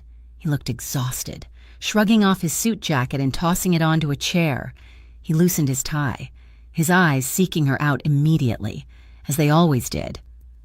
"I heard you went to the clinic," he said, his tone tight. It was risky. "Emma, We discussed this. Emma stood up. She picked up the file from the desk. She walked across the room and slammed it down on the glass coffee table between them. The sound echoed like a gunshot in the quiet apartment. Adrian looked at the file. He didn't need to open it. He knew what was inside. "Detective Hale gave me this," Emma said, her voice shaking with a cocktail of fear and rage. "He says it is Marco Cole. He says he was executed." Adrian looked up at her, his face impassive. "He is dead." "Yes." "Did you do it?" she demanded. Adrian held her gaze. "I did." "Why?" "Because he ordered the men who grabbed you," Adrian said. His voice was steady, devoid of apology. "Because he sat in a bar 2 days ago and bragged to his associates about how he was going to finish the job. He said he was going to take you and make me watch while he hurt you." Emma flinched, the graphic violence of the threat hitting her hard, but Adrian did not stop. "I went to him. I made sure he understood his mistake, and then I ended him." Emma stepped back, horrified by the coldness of his confession. "Is this how it works? Every time someone looks at me the wrong way, you kill them? Is that the price of being with you? A trail of bodies? If they touch you with violent intent?" "Yes," Adrian said. He took a step toward her, his energy shifting from defensive to predatory. "I told you, Emma, I protect what is mine. He was a human being," Emma cried, tears spilling over her lashes. "So was Ryan. You cannot just decide who lives and dies because you are angry." "I am not angry," Adrian shouted, the sudden volume making her jump. "This is not anger, this is necessity." "Do you think the law protects you? Where was the law when Ryan pinned you in the alley? Where was the law when those men tried to drag you into a van? The law was filling out paperwork. I was the one who stopped them." Emma choked back a sob. She looked at him, this man who bought her mother's medicine, who held her when she had nightmares, who had stood in a rain-soaked alley and shielded her with his own body. And she looked at the file on the table. She took a breath, her chest aching with the pressure of the truth she needed to hear. "Why did you kill him for me?" she asked. The question hung in the air, heavy and loaded. She wasn't asking about the strategic value of removing a lieutenant. She wasn't asking about self-defense. She was asking about the weight of the act. She was asking why he, a man who viewed the world as a chessboard, had thrown caution to the wind to exact a personal, bloody revenge. Adrian stopped. He looked at her, his jaw clenching as he fought the urge to lie, to give her the sanitized version. He stepped closer, closing the distance until he was standing right in front of her. He looked down, his eyes dark with a storm of emotion that terrified and enthralled her. "Because he touched what is mine," he answered. The words landed like a physical weight. They were a confession and a brand all at once. It was not a statement of ownership like property. It was an admission that she was a part of him, a vital organ that had been threatened, and his reaction had been as instinctual as breathing. The air between them crackled. Emma stood wrapped in a storm of fear, anger, and a fierce, unwanted sense of safety. She hated the violence. She hated the blood. But God help her. There was a primal part of her soul that recognized the devotion in the act. No one had ever fought for her. No one had ever cared enough to burn the world down just to keep a scratch off her skin. Adrian raised his hand. He hesitated for a fraction of a second, waiting for her to recoil. When she didn't, he placed his palm lightly over her heart. He could feel it racing, a frantic bird against her ribcage. His thumb brushed the fabric of her blouse, pressing against the beat, somewhere along the line. He whispered, his voice rough with emotion. "Protecting you stopped being strategy. It became personal. I cannot separate myself from you. Emma, if they hurt you, they kill me. So I kill them first." Emma looked at his hand on her chest. She covered it with her own, her fingers gripping his wrist. She wanted to push him away. She wanted to pull him closer. The conflict was tearing her apart. "I cannot be the reason people die. Adrian," she sobbed, "I cannot live like that, no matter what they did, no matter how bad they were. I cannot have that on my soul." "It is not on your soul," Adrian said fiercely. "It is on mine. I will carry it. I will carry all of it." "But it does not work that way," she cried, finally pushing his hand away. She stepped back, putting space between them. "We are connected. If you kill for me, I am part of it." She looked at him, her eyes searching for a lifeline. "If I asked you," she started, her voice trembling, "if I asked you to stop, to walk away from the revenge, to let the police handle Navarra, would you do it? For me?" Adrian looked at her. He stood in the center of the luxurious cage he had built, a king of a violent empire. He loved her. He knew that now. But he also knew the world he lived in. If he stopped, if he showed mercy, they would both be dead within a week. He opened his mouth to lie, to promise her peace, but he couldn't. He remained silent. The silence stretched, filling the room, louder than any scream. It was the answer. He chose her survival over her morality. He chose his war over her peace. Emma let out a shattered breath. She nodded slowly, the hope draining from her face. "I cannot do this," she whispered. Adrian moved then. He crossed the space between them in 2 strides. He didn't speak. He reached for her, and she didn't fight him. He pulled her into him, his hands fanning across her back, pressing her flush against his body. He lowered his head and captured her lips in a kiss that tasted of salt and grief. It was desperate. It was a goodbye. Emma clung to him, her fingers gripping the lapels of his shirt, pulling him closer as if she could merge with him, as if they could fuse together and escape the impossible choice between love and survival. It was hot with longing, a searing confirmation of everything they were losing. He held her as though she were the only solid thing in a dissolving world, his touch possessive, reverent, and terrified. When they finally broke apart, both of them were breathless.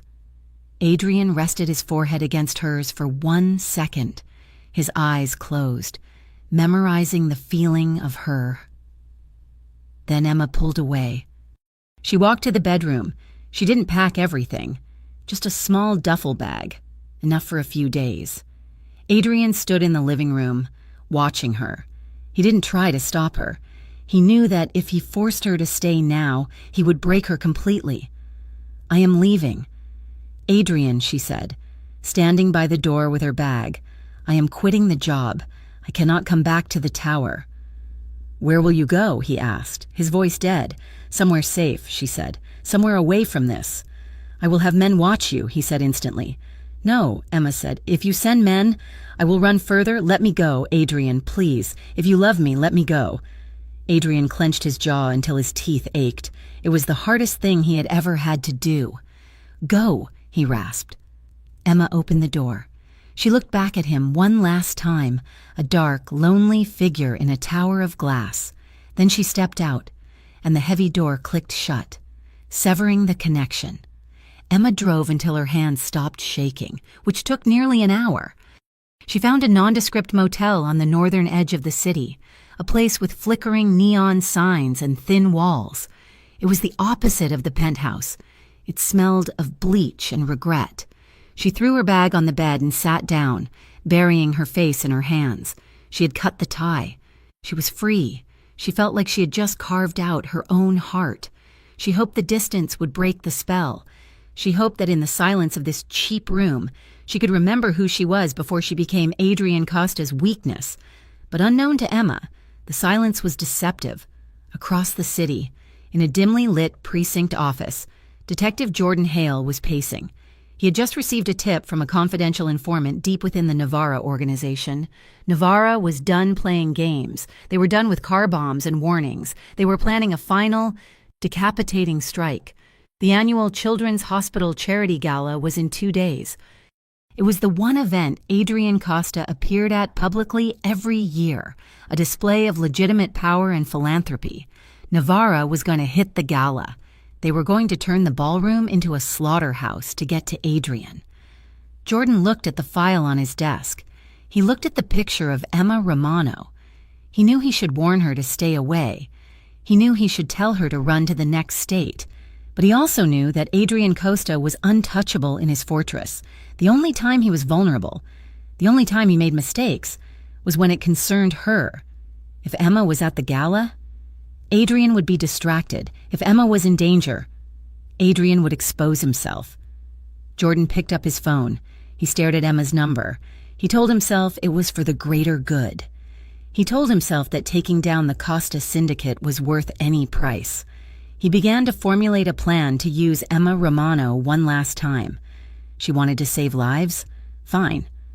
He would give her a chance to save everyone by being the bait that finally caught the wolf.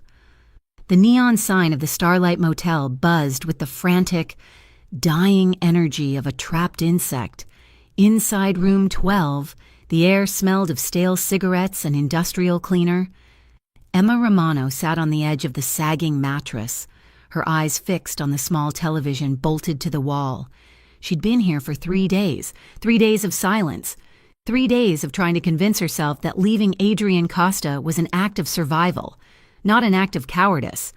On the screen, the local news anchor was smiling a plastic smile. Tonight is the annual Gray Harbor Children's Hospital Gala, the anchor said, a night of glitz and philanthropy. However, sources say that security is tighter than usual this year due to unspecified threats. Mr. Adrian Costa, the event's primary benefactor, is still scheduled to attend despite the concerns. The camera cut to a shot of the Grand Hotel, where sleek limousines were already beginning to arrive. Emma felt a cold knot tighten in her stomach. Unspecified threats, security concerns. In Adrian's world, those words were not vague warnings. They were a forecast of violence. She looked at the time. It was 7 in the evening. The gala started at 8. A sharp knock on the motel door made her jump. Emma froze. She had told no one where she was. "Emma, open up. It is Jordan." She let out a shaky breath and unlocked the door. Detective Jordan Hale stood under the flickering walkway light. He looked worse than she did. His shirt was wrinkled, and there was a desperate, manic energy in his eyes. "You are hard to find," he said, pushing past her into the room. "How did you find me?" Emma asked, closing the door. "I am a detective." "Emma, you used your credit card at the vending machine." He turned to face her, pacing the small room. "We do not have time for pleasantries." "Tonight is the night. We are taking Costa down." Emma crossed her arms, hugging herself. "I do not want to hear it. Jordan, I left him. I am out." "You are never out," Jordan snapped. "Listen to me. We have the warrants. We are going to surround the Grand Hotel. We are going to arrest him the moment he steps off the stage, but we are not the only ones who know he will be there." "What do you mean?" "We picked up chatter from the Navarra wiretaps an hour ago," Jordan said, his voice dropping. "They are not planning to let him get arrested. They are sending a hit squad. They are going to use the chaos of the police raid to kill him." Emma felt the blood drain from her face. "They will kill him," she whispered. "They will turn that ballroom into a shooting gallery," Jordan said. "And if Costa is blindsided, he is dead." "Why are you telling me this?" Emma cried. "Why not just warn him?" "Because if I warn him, he will go underground," Jordan shouted. "I need him there so I can arrest him." "But I do not want a massacre. I do not want him dead. Emma, I want him in a cell." He looked at her, his expression softening into something manipulative. "If you stay here, Emma, you are going to wake up tomorrow morning and read the headline that Adrian Costa was gunned down in a tuxedo. Is that what you want? Can you live with that?" Emma stared at him. She hated him in that moment. He was using her heart as a tactical asset. "Get out," she whispered. Jordan nodded, placing a card on the dresser. "If you change your mind, we will be on the perimeter." He left. Emma stood in the silence of the room. She looked at the television. The gala coverage was continuing. She thought of Adrian's hand on her heart, because he touched what is mine. He had burned the world for her. He had killed for her. And now, he was walking into a trap that would end him. She could not stay here. She could not sit in a motel room and let him die. She grabbed her bag. She didn't have much, but she had the black silk dress she had packed, the one formal thing she owned. She dressed with trembling hands. She pulled her hair back. She looked in the cracked mirror. She didn't look like a legal assistant anymore. She looked like a woman going to war. She dialed a number she hadn't used in months. "Sarah? It is Emma. I need a favor. A big one. I need a staff badge for the gala tonight." The ballroom of the Grand Hotel was a sea of diamonds and black ties. Waiters moved through the crowd with trays of champagne, invisible in their uniforms. Emma was one of them. She had secured a server's jacket from Sarah, slipping in through the service entrance. Her heart hammered against her ribs like a trapped bird as she moved along the periphery of the room, clutching an empty tray as a prop. She scanned the crowd, her eyes darting nervously. Every shadow looked like a gunman. Every pop of a champagne cork sounded like a gunshot. Then she saw him. Adrian stood near the center of the room, talking to the mayor. He looked devastating. He wore a tuxedo that fit him like a second skin, his posture erect, commanding the space around him with effortless authority. He looked untouchable. But Emma knew he was the most vulnerable man in the room. She began to push through the crowd, abandoning her cover. She had to get close. She had to warn him. Adrian turned his head, as if he felt the weight of her gaze. Their eyes locked across 50 feet of crowded ballroom. Emma saw the shock register on his face. His mask of polite disinterest shattered. He stared at her, and for a second there was raw, naked relief in his eyes. He had found her, but it was instantly replaced by a flash of terrifying anger. He knew she shouldn't be here. He said something to the mayor, excused himself, and started moving toward her. His strides were long and purposeful. He was coming to get her. He was coming to get her out. Emma took a breath to shout, to warn him, but the air in the room suddenly changed. The service doors on the east wall burst open. It didn't happen in slow motion. It happened all at once. Men in dark suits stormed in, not with trays, but with automatic rifles. "Gun!" Someone screamed. The first shot shattered the crystal chandelier above the dance floor. Chaos erupted. Screams tore through the air. The wealthy elite of Gray Harbor dropped to the floor, overturning tables, scrambling for cover. Glass exploded. Emma stood frozen for a fraction of a second, watching the nightmare unfold. "Adrian!" she screamed, her voice lost in the cacophony. Adrian did not drop for cover. He moved. He saw the gunman, he saw the layout, and he saw Emma, standing exposed near the pillar. "Get down!" he roared, sprinting toward her. Police teams burst through the main doors, shouting commands, "Drop your weapons! Police!" The room became a crossfire. Bullets chewed into the plaster and velvet. Emma was shoved hard from behind by a fleeing guest. She hit the floor.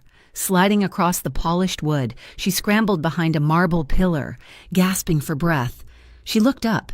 A gunman, separated from his group, was rounding the corner of her pillar. He raised his weapon, his eyes wild, locking onto her. He didn't care who she was. She was just a witness. "No!" Emma cried, raising her hands. A blur of black motion collided with the gunman. Adrian. He had crossed the distance in a reckless, suicidal sprint. He didn't have a weapon. He used his body as a battering ram, shoulder-checking the gunman with bone-breaking force. The gun went off as they crashed to the floor. A single, sharp crack. Adrian grunted, a sound of pained surprise, but he didn't stop. He drove his fist into the gunman's throat, silencing him, then grabbed the man's fallen weapon. He spun around, grabbing Emma by the arm. "Move!" he shouted. He dragged her up. He didn't look at the police.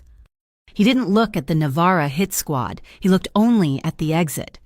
He pulled her through a side corridor, kicking open a set of double doors that led to a small, private chapel attached to the hotel for weddings.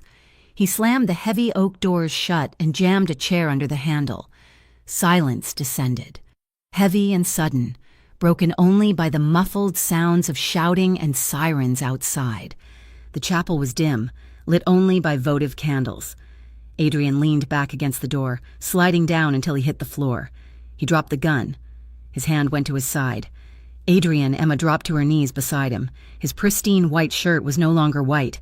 A dark, rapidly spreading stain of crimson was blooming just above his hip. "You are shot!" Emma choked out, her hands hovering, terrified to touch him. "Oh my God, you are shot! It is a graze!"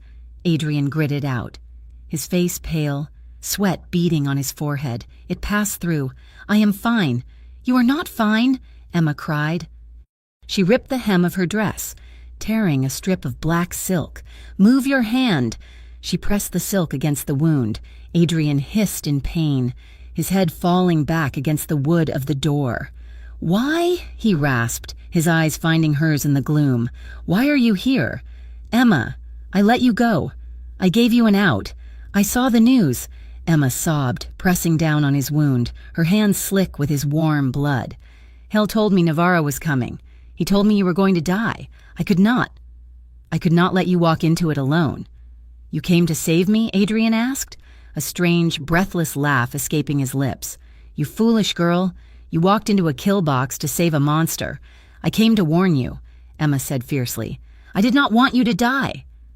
Adrian reached up with his clean hand. He cupped her cheek, smearing a trace of blood on her skin. His thumb stroked her cheekbone. "You saved my life anyway," he whispered. "If I had not seen you, I would have been in the center of the room. I would be dead right now." Emma leaned into his touch, the tears falling freely now. "You took a bullet for me," she accused, her voice breaking. "You threw yourself in front of a gun. You are insane." Adrian looked at her with a clarity that pierced her soul. If anyone was going to bleed in that room, "Emma," he said softly, "it was going to be me. Not you. Never you." The sirens outside were getting louder. Heavy footsteps pounded in the corridor. Someone tried the handle of the chapel door. "Police! Open up!" Adrian winced, sitting up straighter. He looked at the door, then at Emma. "We are out of time," he said.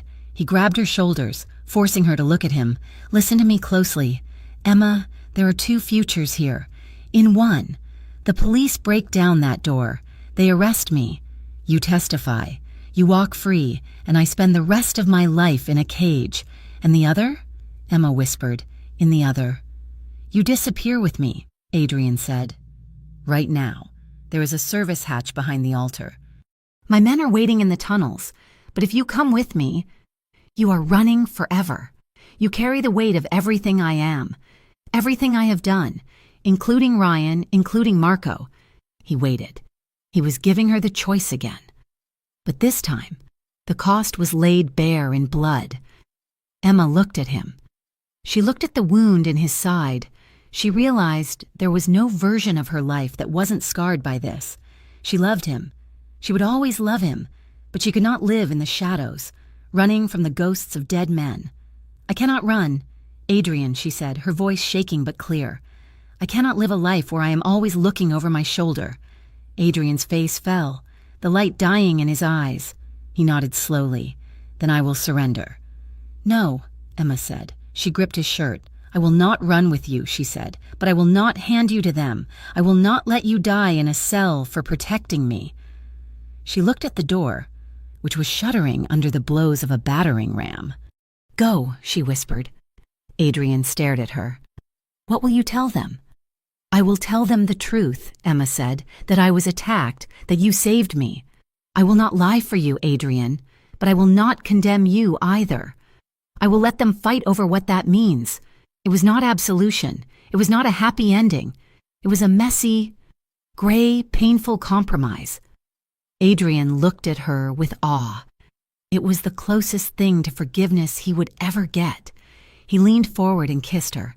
It was brief, hard, and tasted of iron. "Live, Emma," he commanded against her lips. He pulled away. He struggled to his feet, clutching his side. He looked at her one last time, a woman kneeling in a ruined dress, covered in his blood. Then he turned and vanished behind the heavy velvet drapes of the altar. Seconds later, the chapel doors splintered open. SWAT teams poured in, rifles raised. "Freeze! Hands in the air!" Emma raised her bloody hands. She was alone. 6 months later. The winter snow had melted, leaving Gray Harbor gray and wet. Emma sat at her desk in the small community legal clinic on the west side of the city. It was a far cry from the high-rise tower. The pay was terrible. The coffee was worse. But the work was honest. The city had changed. The Costa Syndicate had fractured after that night. Without Adrian, the leadership crumbled. The Navarra crew had been dismantled by the police sweeps that followed the Gala massacre. Adrian Costa was officially a fugitive. There were sightings, of course, in Italy, in Brazil, in Greece, but he was a ghost. Emma finished her paperwork and locked up the office. She walked home through the quiet streets. She didn't look over her shoulder anymore. She didn't have to. She reached her apartment building, a new place, in a neighborhood where no one knew her name. She walked up the stairs to the 3rd floor. She stopped. There was a white envelope slipped under her door. Emma's heart skipped a beat. She bent down and picked it up. There was no stamp, no return address. She unlocked her door and went inside, locking it behind her. She sat on her sofa and opened the envelope. Inside was a photograph. It was a picture of a small, sun-drenched town on the coast of the Mediterranean. The water was a brilliant, impossible blue. It looked peaceful. It looked like a place where a man who wanted to be an architect might build something beautiful. There was a note. The handwriting was sharp, jagged, and unmistakable. For the moment in the chapel, for the moment you held my face and did not look away. And below that, a single line. No matter where I am, no one will ever touch what was mine again. Emma pressed the note to her chest. She closed her eyes, and for a moment she could feel the phantom weight of his hand over her heart, steady and possessive. She walked to the window. She stared out at the city lights of Gray Harbor, shimmering in the distance. She was alone. She was safe. She was free. But as she looked at the horizon, she knew that a part of her would always belong to the man who had burned the world to keep her warm. Their story was unfinished, a jagged scar on her heart that would never fully heal. But for now, she chose to keep living. She carried the ache of his absence and the undeniable, terrifying truth that someone had once loved her enough to bleed for it. "Thank you so much for listening to Why Did You Kill Him for Me?" she asked. The Mafia boss replied, "Because he touched what's mine." It has been a journey writing this story of danger, sacrifice, and complicated love. I would love to hear from you. Please comment down below where you are listening from. If you enjoyed this story, please make sure to subscribe to Mafia Romance Stories for more intense, emotional narratives. Don't forget to share your thoughts on Emma and Adrian's ending in the comments. Did she make the right choice? Until next time,